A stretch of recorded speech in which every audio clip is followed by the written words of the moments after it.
Alright, in this video I'm going to show you guys where I am with the filter build.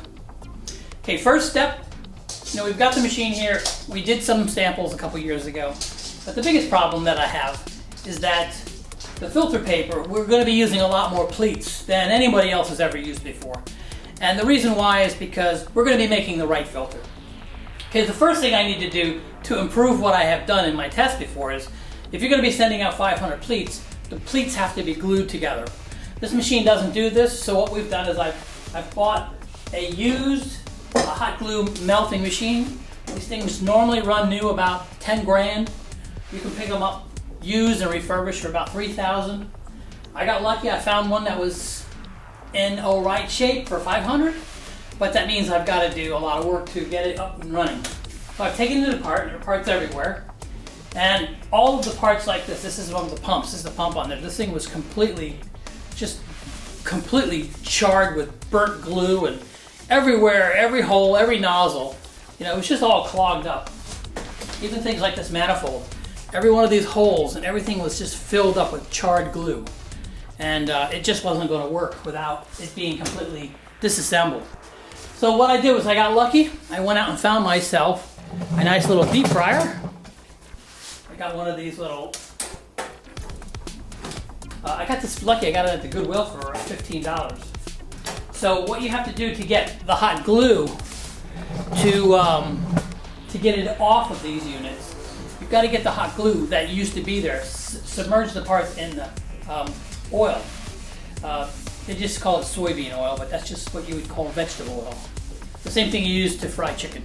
So I filled this up with oil. I actually did, before I started, I did a batch of chicken. Why not? I had a whole pot full of boiling oil. And then I just submerged the parts in there, let them soak in there. Unfortunately, these units, they claim that they can go up to 375 and all that, but they really don't go that hot. They only go up to maybe 250, maybe 275. If you're lucky, you can get 275. In order to remove hot glue from these kinds of parts, you need to hit 350. I've never found any home use deep fryer or even a skillet that will hit those kinds of temperatures. So I ended up having to do a lot more extra scrubbing. But after a couple of days, and that's what it's taken, a couple of days, to get all these parts taken apart, and even getting them apart, they were glued together. A lot of them were charred and glued together. A lot of the parts have all been cleaned off, and now I'm getting ready to start putting the parts back together. But before we can actually put any of these parts back together, every one of these parts that we have, they've all got little O-rings. They all have O-rings that hold, keep everything from leaking. Every O-ring that's on this machine has to be replaced. So now what I'll do is I'll go back through, I'll put all the parts where they belong, and then do an inventory of all the O-rings that need to be bought for these things, and hopefully I'll be able to find all of the O-rings on eBay. They charge a lot of money. Each O-ring will run upwards of $3 or $4 just because you have to buy them. So we'll get this glue pot ready, put back together. Then over here on the cleaning machine, I've got a lot of the components already bought to add the glue to the filter machine. And once we have that, we'll have the ability to put glue on the pleats.